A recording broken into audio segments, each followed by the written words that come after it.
Hello and welcome to Cutoff Genes, the podcast that helps you find your truth using nothing but DNA. I'm Julie Dixon Jackson, and I'm a genetic genealogist, henceforth known as a Gen Genie. And I'm Renee Colbert. I got back in. You're here. I'm in. And I'm here to ask a lot of questions. So many questions. I'm Richard Castle, reduced to just being producer today. No, I am so glad you're back, Renee, because you know what? I rode side saddle, I rode shotgun. Today, I just want to be shots. did shots. I just want to be in the jump seat now and serve drinks to our passengers. And just relax. Though, you guys. That's called a jump seat. Yeah. Was it? Yeah. Okay. Get it? However, the two of you together is quite a dream team. Listen, you guys were great. You were know, great. it feels like we're sitting in one of our living rooms and shooting the breeze like we have for years. I think that's a goal of podcasting. Yeah, I think so too. Yeah. Julie and I have known each other for so long. We're just real easy together. We have a really good time. So Finish each other's sentences. we don't care if anyone else is enjoying our conversation, but we have a good time. That's what matters. That's what matters. Hey, you know what I taught you? I mean, you know what you taught me? The first thing you ever taught me? I think you're the first one who made me understand irony. I really didn't have any irony until I met you. Oh, well, then I am done. Thank you. I can now die peacefully. This is beautiful. If we had friendship marriages, I want that in your vows. That's beautiful. It's beautiful. You made me understand irony. Oh my gosh. I'm going to put that on my tombstone. I made Julie understand irony. Yeah. I don't know about tombstone, but business card at least, at the very least. Hey, Julie, can I come out of the gate with a question? Please. I haven't been here in a bit. I noticed just a little tweak in the intro. Did you now? I did. Why? Why did that happen? You mean why did I say help as opposed to teach? Yes. Yes. Well, Renee, I realized that a lot of people listen because they want to learn how to use DNA to find their families, right, and how to use it. Yes. Which is great. I don't want to give anyone the impression that I have a degree in anything. Smart. Okay. Or that I'm a scientist. It feels a little better for me to say helps. As a teacher of irony, I understand what you're talking about. I see what you did there. So, yeah. Great. So that's I love it. I hope I can remember to do that every week now. Okay. Who? If not, we'd set our piece that we're here to try. Yes. We're here to try real hard. All we're really here to do is try. Yeah. Yeah. That's my motto in life. I gave it a go. I'm trying my best. Yes, exactly. That's my motto. Right. It's a good one. And I find you both very trying. He's back, baby. You know He's what? back. We all got along until that moment. All right, let's do Corrections Corner. Okay. So I made the mistake of skipping a correction last week, and because of it, was deluged with more of the same correction. So good. Your listeners are listening. Yes, You're not they out are in listening. the background while people are having dinner. You're Indeed. up front and center. Right. Although we did talk about it in the group. People mentioned it in the group, and I corrected it in the group. But not everybody's in the group. Okay, well, let's get it out So here. I got an email from somebody that gave me the whole story again. Okay. And I said, hey, join the group. Anyway, so Sally Hemings was Martha Jefferson's half-sister. Okay. What'd you say before? I don't know, but it sounded like there was incest involved. Oh. And there wasn't. Okay. So I don't want people to think that I thought there was anything incestuous. All cleared up. I mean, inappropriate possibly. But yeah. Okay. All right. Gotcha. Good correction. Last week, Rich alluded to Native Americans being immune to poison ivy. Remember that? Yes. I looked that up. I could find nothing to back that up. There were a lot of people who think that, but nobody could confirm it. So I don't know. Maybe it's an old wives' tale or something. But I mean, my friend insists that he is not, that it does not affect him at all. He can sit there and rub it all over him and nothing happens. But some people are naturally immune to it. And maybe he just happens to be Native American. So it has nothing to do with his alleged Native American ancestry. Right. Do we even know that he's Native American? Has he done his DNA? He hasn't done his DNA, but you know he's got a lot of Melanin? he's got a lot of relatives with drinking problems. Oh, okay. Could be that. Oh, boy. I was also going to say, Wow. are we sure that it was poison ivy he got a hold of? Is he running a maple leaf all over himself? He's like, I don't know, guys. I'm fine. He's Canadian. I'm fine. I was taught leaves of 3, leave them be. Oh, well, that's helpful. Does Maple Leaf have 3 leaves? I don't know. No, I think more. Well, I think as long as 4, you leave right? it be, it won't Yeah, matter. Just don't touch it. We're in a terrible rabbit hole right now. I just stay out of the woods entirely. Okay. All right. Anywho, if anyone does have anything to add to this, perhaps any of our more educated listeners that could explain what it's all about, I did think that possibly it had to do with them being around it more. Yeah, And I think that to you build where up they an built immunity. an immunity to it, just like with germs. Yeah. So, that's why I'm not a very good housekeeper. Because if the house is too clean, my children will get sick. We've built up a natural immunity to germs. And you think I'm joking, but I'm serious. No, Okay. you're a good mom. And a bad That's housekeeper. why we don't do the dishes. I'm a good mom. Children, I hoard because I love you. It's a sacrifice you make, and it's loving and kind, and would that everybody could do it. Yes. So those of you on the group may have noticed the picture that I posted of my client, Jeff, in a split screen picture with his mother on one side and his father biological on the other side. Okay. And that was a couple weeks ago, or maybe last week, when I was talking about speaking to who I thought was his father Sure. and his wife. And we had a really long conversation, and his wife talked and talked and talked and talked while he just listened. And I gave them information about who the mother was. Right. And it didn't really click, but maybe it did. So I just put it out there. And I spoke to Jeff after that. And he was in touch with a cousin, one of the cousins that was a second cousin that was on Ancestry. Right. That his tree was what helped me. Cool. One of them. And they had a 4-hour visit on the weekend. He and his wife went to the cousin's house. Oh, boy. And they had a great time. And he told the story and said, we're not sure how to approach this now. So the cousin said, well, let's just call him. So they called him. Great solution. And everything is copacetic. Yeah. So that story's over, and Yeah. I'm so happy for Jeff. It was a wonderful outcome, and I'm very pleased. Good job, Julie. Yay, That's awesome. Jeff. Yeah. This is not about DNA, but you're going to have to indulge me because I'm an Anglophile, and I have to talk about this. This is from the Richard III Society. So, do you know what the Battle of Bosworth Field was? I've talked about this briefly before. It sounds familiar, but beyond that, nothing. So, no. Yeah, exactly. May I take my answer again? Nothing. Yes. I know nothing.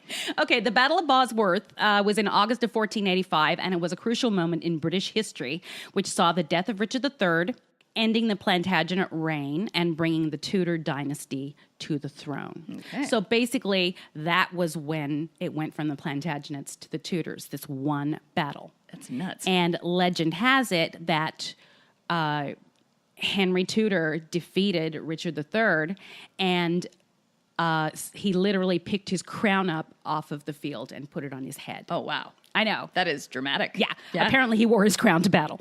I was just going to, buddy, what are we, Well, we're no, Bobby pinning it's that in? actually What are we called- doing? We're Bobby pinning it in. Come on. Let's You know leave what? that crown at home. If I am to believe the Tudors or any of those, or the White Queen, any of those, they had a kind of a little mini crown type thing. Sure. I think it was called a crownlet. I may have just made that up. Okay.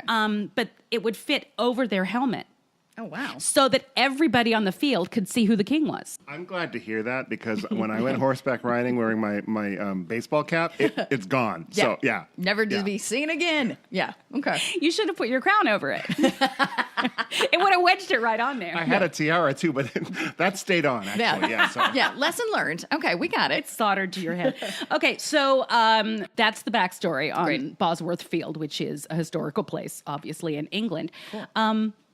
So Hinckley and Bosworth Borough Council have decided to take a very short-sighted decision to grant permission for Horiba Mira, which is obviously a company, to build on part of the registered battlefield of Bosworth, putting financial concerns above the history and heritage of this country.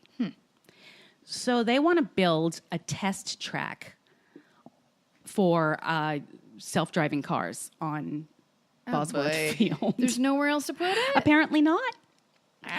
So more than 12,000 people have signed a petition urging Hinckley and Bosworth Borough Council to refuse permission for the new 83-acre test track, while the Battlefields Trust has launched a campaign to buy the land from Horiba Mira. I'm trying to think of compromises. Like, well, if the cars wear crowns, we can work together.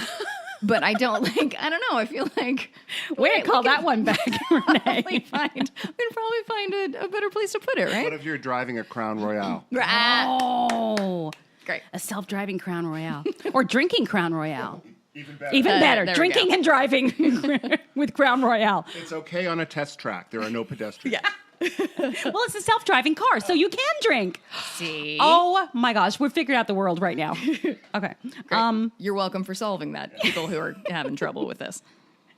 So anywho, the bottom line is that they're trying to make this stop. It's a local decision that'll be made by the council. Okay. Which is, how would they, I mean, they're the council and they're on this historic field. I don't understand why you know. I think I mean, money I know talks, money, right? money, Yeah. money so talks. Yeah. Money makes people lose their minds. Yeah. I can attest to that. I know. Yep. So somebody said, how have we managed to get this to this situation in the first place, that a battlefield of national historic importance should be placed under threat? The land in which the Battle of Bosworth is set needs to be bought for the nation, just as the Americans do with their battlefields. Yeah. Everybody can learn stuff from the Americans. Yeah, we got it all figured out over here. I'll say one last thing that I thought was well said. In particular, it will not be possible to stand where Henry Tudor stood when he first saw Richard III's army, ponder the decisions he then made, and from there to walk in his footsteps to the point where the army's engaged. Without being hit by a car. I mean, you can do it. A self-driving car. Exactly. I think it's very important, and if that happens, I believe it's blasphemy. My kingdom for a car. My kingdom for a horse. Right. Isn't that Richard? Is that Richard III? It is! Yes. Oh, that was so good, Rich. That's a good reference. You did good. Thank you. I did study Shakespeare in college. Here's a fun one. This is about Muhammad Ali Okay. and his DNA. When Cassius Clay joined the Nation of Islam in 1964 and changed his name to Muhammad Ali, he had a straightforward explanation. Why should I keep my white slave master's name visible and my black ancestors invisible, unknown, and unhonored? Ali asked. Yeah, great. Yes. Excellent question. So, decades later, though, Ali's family has made a discovery that appears to shed new light on the boxer's lineage. Can I just put in, it must be that they found out that he's part butterfly and part bee? Oh. That's great. That's course real you great. can. Yeah. Should we take a moment of silence for that one? That's how Let's. good that was. Okay. Okay. Wow. Where he came from and also his place in American history. Ali, according to his family's research, is the great-great-great-grandson of Archer Alexander, a slave who heroically fought both for his own freedom and against slavery. Look at that. That tracks. Yeah. You got some fighters in That tracks. in that tree. Yep. Fighter Alexander escaped from bondage and surreptitiously fed information to the Union Army during the Civil War. He was later the model, listen to this, for the slave depicted in the Emancipation Memorial, a statue in Lincoln Park about a mile east of the U.S. Castle. So it's How this about famous that? statue that is actually Muhammad Ali's fourth great-grandfather. Cool. You said U.S. Castle. I think you mean U.S. Capitol. Did I say castle? Yes. Oh, I blame the person who named it from the get-go for that. It should be castles. you know what? I blame me being an Anglophile and talking about the Battle of Bosworth. I blame me because my last name is Castle. Okay. I blame all castles. Renee, you got one? Yeah, no, I feel like maybe we should just bring forgiveness into the mix and stop blaming things. Maybe? Okay.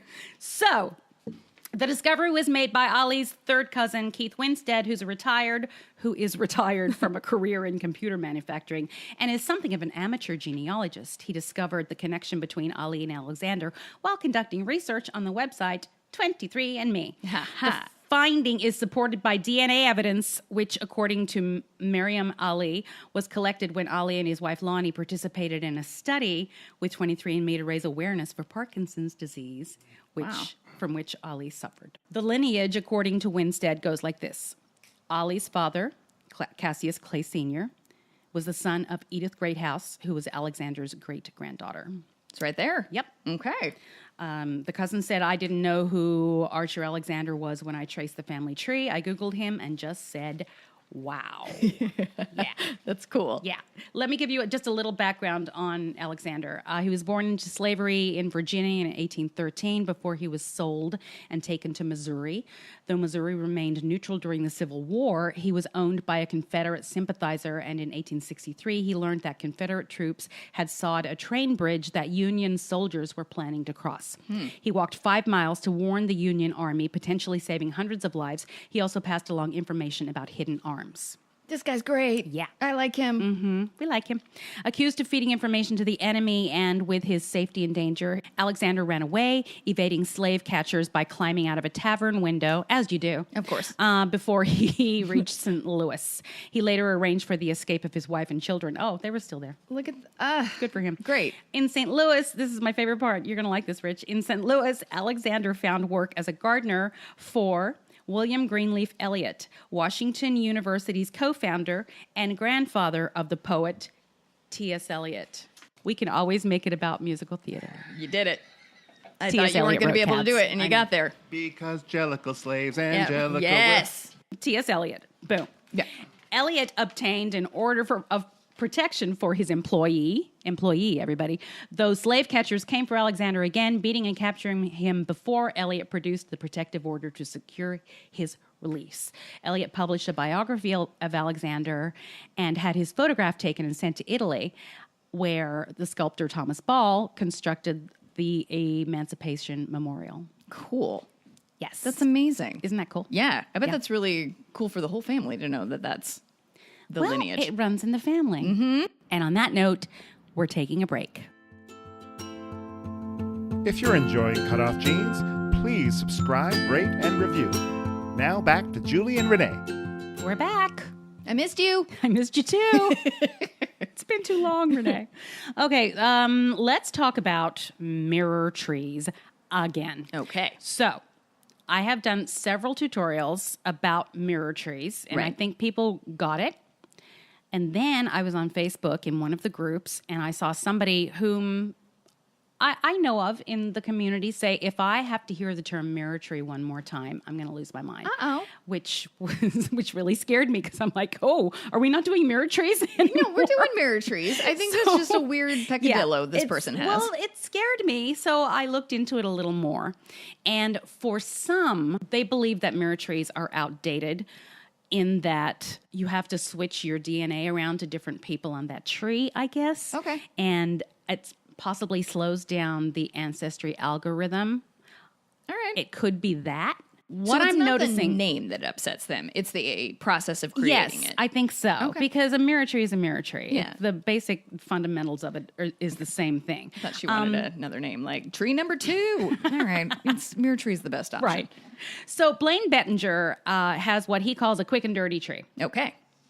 And I'm going to tell you about it. A quick and dirty tree is just a family tree built using any source without spending a lot of time evaluating the source. Okay. Now, so far, that's a mirror tree to me. I don't evaluate the sources yet. Yeah. I'm just looking for clues.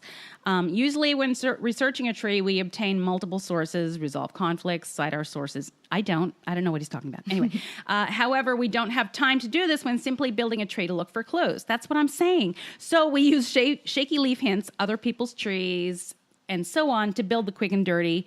If we then find a connection, then we must document the tree. Right. If you decide that that does belong in this tree. Right. Sure. I'm still not clear on the attaching the DNA thing because for me, that has helped me find people. That has helped me with shared ancestor hints in the actual DNA results. Right.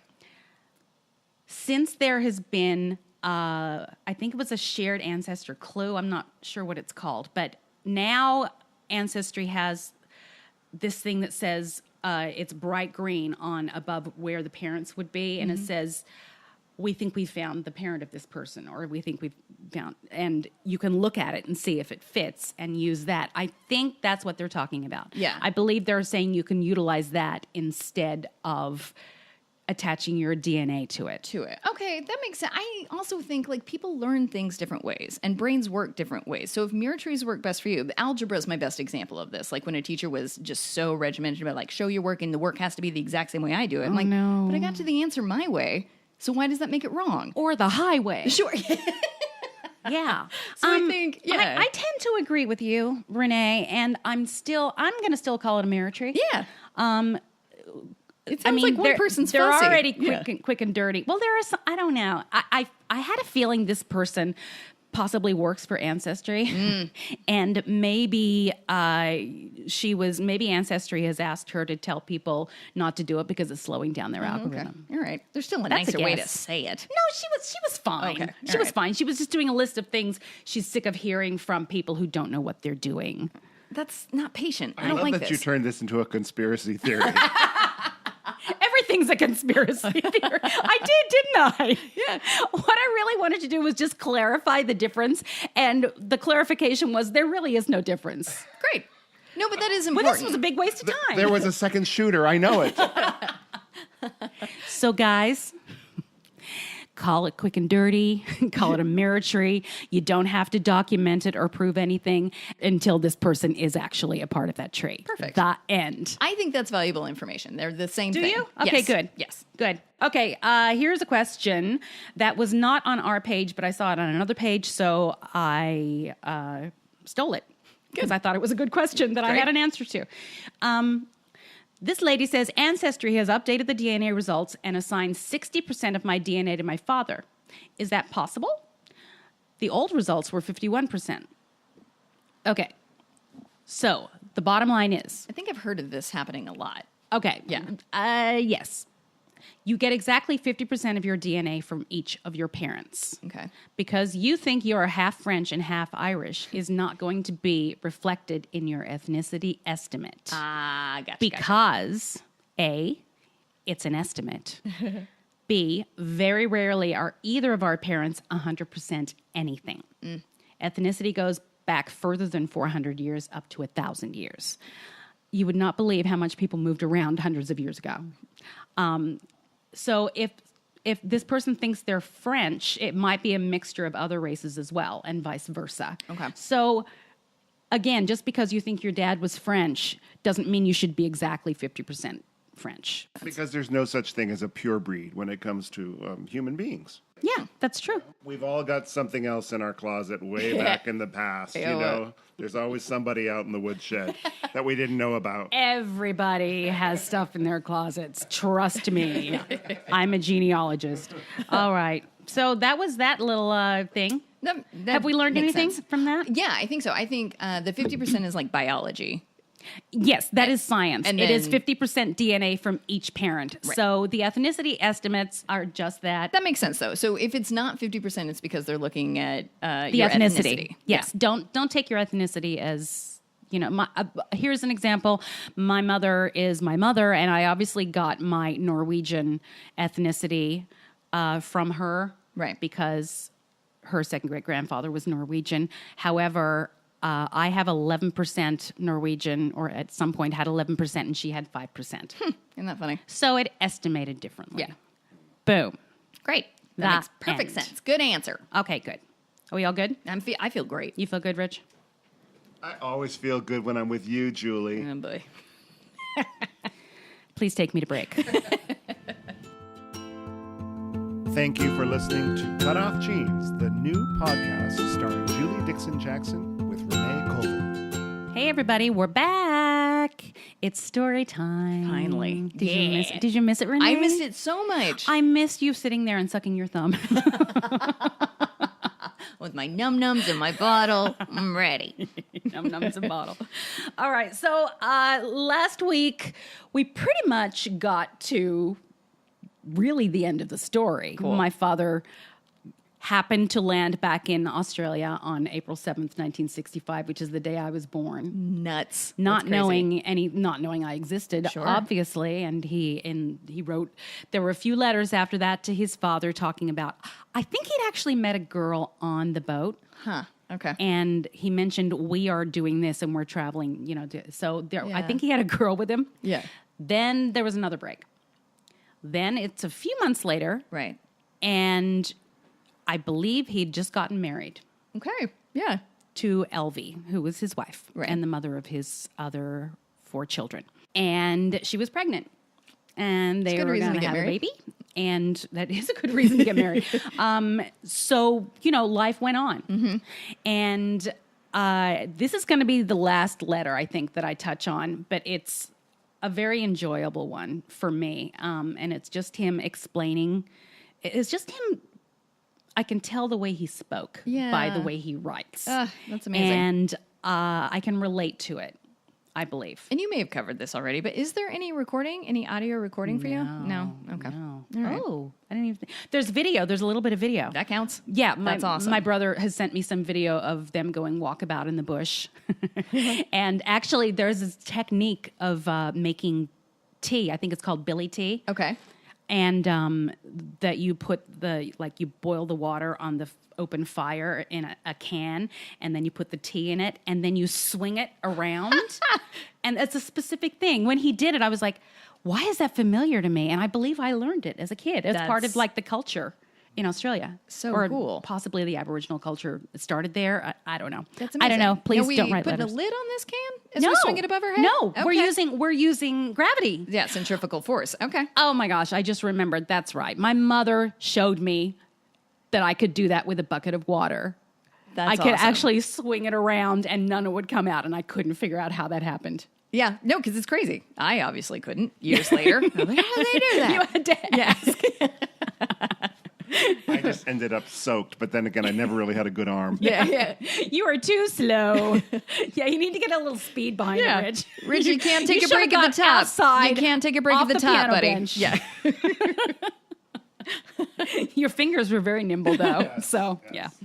All right. So I'm going to read this letter from my father to his father. It is dated November 1st, 1965. Great. Dear Dad, this morning I saw a flying saucer! Exclamation point. I did not believe in them until this morning. I have told no one except Elvie, his wife, who says she saw one once herself, years ago, and nobody believed her. Anyway, this was the way of it. I was on my round, heading west along Edmonton Street. He was a mailman. Okay. And he worked for the Australia Post his entire life after he started, I guess after he got married. Right. I happened to look up at the western sky, which was bright blue with patches of cloud. I saw this black object, which I thought was a bird, until I noticed it was flying too steady, straight, and constant. Then it disappeared behind the cloud. Sorry, a cloud. So it was sure no bird. A high-flying aircraft, I thought. Then it came out from behind the cloud, which was a small one, and banked onto its side, changed direction like a rubber ball bouncing off a wall. No aircraft ever built could do that! Exclamation point. On its side, it shone silver and white. It came across the front of the cloud, changed direction again, and flitted in or behind a cloud again. This happened in about 6 or 7 seconds. No airplane in existence could perform the maneuvers that object performed. I kept on walking as I was watching it. A tree passed in front of my vision so that I lost sight of the cloud. When I passed the tree, I could not pick up the cloud or the object again. This object was no airplane or rocket, so I can only say somebody on Earth has something that we don't know about, or somebody from outside has it. I'll never scoff again about the existence of flying saucers. So you and Elvie are the only people I have told, and everybody who listens to my podcast. I had thought of ringing up the Sun, which is a newspaper, but I don't think they'd take any notice of one report. By the way, I'm getting up at 3 a.m. in the morning to see if I can see the Ikea Seika comet in the northern sky. Yours truly, Clive. Aw. So the Ikea, immediately I'm like, what's that? Yeah, what is that? Let's look it up. I looked it up. Well, I just want to say, Julie, now another piece of the puzzle. Now I see why you want to believe in conspiracy theories so quickly. I don't believe in them. I make them up. So, just to be clear, The comet that he's talking about is not the UFO that he saw. And I don't think he thought it was, but I guess it just reminded him of something. Yeah, it also was gives happening. some insight to like he's into this kind of thing. Exactly. That he likes He liked astrology airplanes and and things that happened in the sky and what have you. So things that He's happened real in into the the sky. sky biz. He likes sky stuff. Yeah. So I Googled the Ikea-Seiki comet, which was indeed a comet from 1965 that was discovered in September by two Japanese astronomers. And it was supposed to pass above the sun's surface in the middle of October, where it would become extremely bright.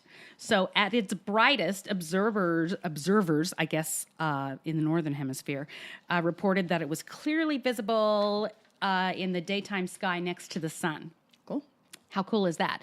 And then it was called the Great Comet of 65. That's awesome. How cool is that? That is really cool. Yeah, it broke into three pieces just before it got its brightest. And throughout late October and early November, you could see it in the morning sky from Australia. Cool. With Which a is why he's getting up Which at is why 3 he got a.m. up to Yeah. see if he could see it. I wonder if he did. Yeah. bet And then he it did. faded by early 1966. So you're welcome. I just wonder if all those people that saw it in the bright noon sky right next to the sun are, kept their sight. Yeah. Yeah, that's a lot to look Yeah, at. good point. They shouldn't have looked at it. Things we think about. All right. So that is all I have to say about the Epic Odyssey until something comes up where I find where the missing letters somehow resurface or, I have other stories from this family, though. I just keep thinking that somebody else, because that your DNA is out there now, and other matches might come up, and you're let's just face it, your dad liked women, and every time Clearly. he was, so who knows? You might have some other relatives somewhere in the world that might show up at some point. That's true. It's just cool. That's true. Although I don't think he was. I mean, I'm not making a value judgment. No, I know you're know. not. No, but I think if he had known my mother was pregnant, I think he would have stepped up. I believe that because that's what he did with Elvie, obviously. And they were married for a long time and had 4 wonderful children. And if your mother had known who he was, That would help too. also would have tipped us off a bit better. Yeah. Okay, so I have one last thing, and this has to do with Betsy. That you guys, a couple weeks ago, we did a 2-part episode of Betsy's personal epic odyssey that I've been helping her with. And we had a little breakthrough recently, which was cool. So, as you know, I had discovered that she is a part of that. Her closest match was a first cousin once removed, which meant that her father was probably a first cousin of this person. Cool. Turns out this person had, a good 40 first cousins. Whoa. Yeah. Okay. It's a big, big family. Great. So I have slowly been weeding them out by people taking DNA tests and realizing, okay, that's not a close enough match to be a first cousin or a half sibling or what have you. Right. And then a couple weeks ago, I got a brand new match that had a crazy name that none of my sleuthing could figure out who they were. And I kept writing to them and they ignored me. And that was a first cousin match. So Okay. that would Ooh, have yeah, been that's very really helpful. helpful. Yeah. Right. Then last week, I got another match and it was another first cousin match. Ooh. I mean, you have 40, so that's good. The odds are strong. Yes. Yeah. So yeah, at least there's a lot of people in the family to test. Right. Exactly. So that's another way of looking at it, I suppose. So I messaged him on Ancestry, not expecting to hear back because I would say 95% of the time you don't hear back from anybody. Sure. Change your settings, people. So he was like, yeah, I don't know. I don't know who this person is, but, I don't know anything about my dad's side of the family. So I asked him about the name of this family that I've been researching, and immediately he was like, well, yes, my grandmother was this one. So I immediately was able to figure out which cousin of the original match's father or brother of the original match's father it was. Cool. And this was a whole new line I hadn't looked at before. Right. And he was a first cousin. Yeah, that is a huge breakthrough. Yes, this was a huge breakthrough. So one of the people that has been helping me with this family is another cousin of Betsy's, the daughter of the original match. And one of the reasons she did the testing is because she has 2 sons with cystic fibrosis, Okay. which is genetic. It's a genetic thing. And so she wanted to find out who were carriers in the family and where it came from, and you know. So she's been helping me also with the Betsy stuff, and she's very frank about it. She's like, let's find out which of my uncles is her dad. Right. So I spoke to him, and he answered a few questions, and I thought he was being vague, but I think he just didn't know what I was talking about. Yeah. But all of a sudden, he just gave me his mom's phone number. That's great. Yeah. Okay. So I called his mom. Delightful. She was absolutely Yeah, delightful. this family seems very helpful. They're very helpful. Great. Yeah, they're Yeah. great. She was lovely. And I basically told her, I think one of your 2 brothers, because I knew there were 2 brothers. Yeah. I think one of your 2 brothers is my friend's father. And she said, well, how do you know that? And I told her. And she said, well, isn't that wonderful? She said, you mean I have a niece? Isn't that great? Come on. Yeah, she was great. That's a perfect reaction. Yeah. And I said, so did either of your brothers have children? Because they're both passed. And she said, no, not that I know of, but I wouldn't be surprised if they did, because they were both kind of, very, very handsome family, this family. But she didn't know anything about it. Okay. So as far as I knew at that point, I didn't have anybody to test still beyond, because now I've got it down to these 2 brothers. Right. But neither of them have children for me to test. So I went back to the cousin that has the 2 sons and told her about it. And she said, well, I just talked to my mom and my aunt, and they said that there was a rumor in the family that I'm going to call the brothers Howie and George. Okay. She said that Howie had a child with his first cousin Oh boy. named something else when she was living with them in California, and she had become pregnant, and he put her on a plane back to Kentucky. And legend has it that it was a girl, and she looked just like Howie. Wow. That's just the legend, but a lot of people in the family have heard it. okay. So I proceeded to contact the cousin who was Yeah. supposed to have had the baby. Took me a couple days, finally found one of her sons.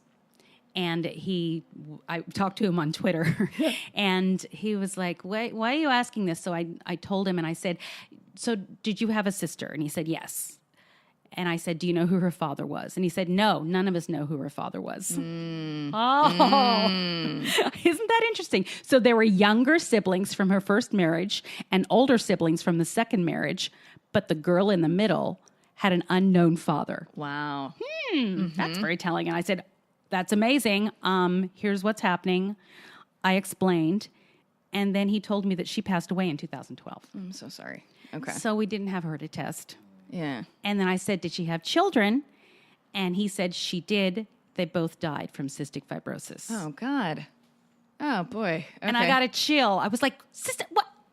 Yeah. I immediately texted the cousin and said, you're not going to believe this. So it's rampant in this family. So bottom line, it's one of these 2 men. We, as of now, do not have anybody to test to confirm which one. I definitely am leaning towards Howie. Sure. Mainly for geography. I know he spent time in the Washington, Oregon area. I know he liked the ladies.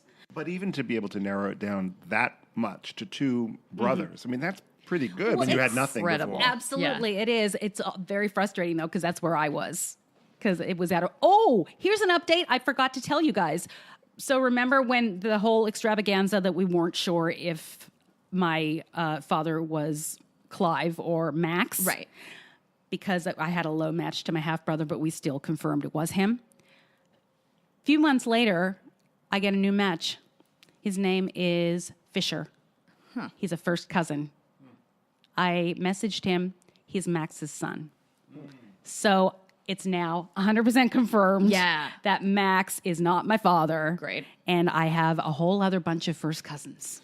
Look at that. Yay! Good job. You were good at this. Thank you. Good work. Yeah, you got to keep us posted. I will. I will. yeah. Yeah. Maybe somebody else will come out of the woodwork, but I can't believe how long this one has taken. Yeah, that makes sense. But I think you're right. Like, it's just a matter of somebody doing the test, it's a waiting and then game. you'll have it. It Yeah. really is. Yep. So, hey, that's the end of this episode. Renee, Yes.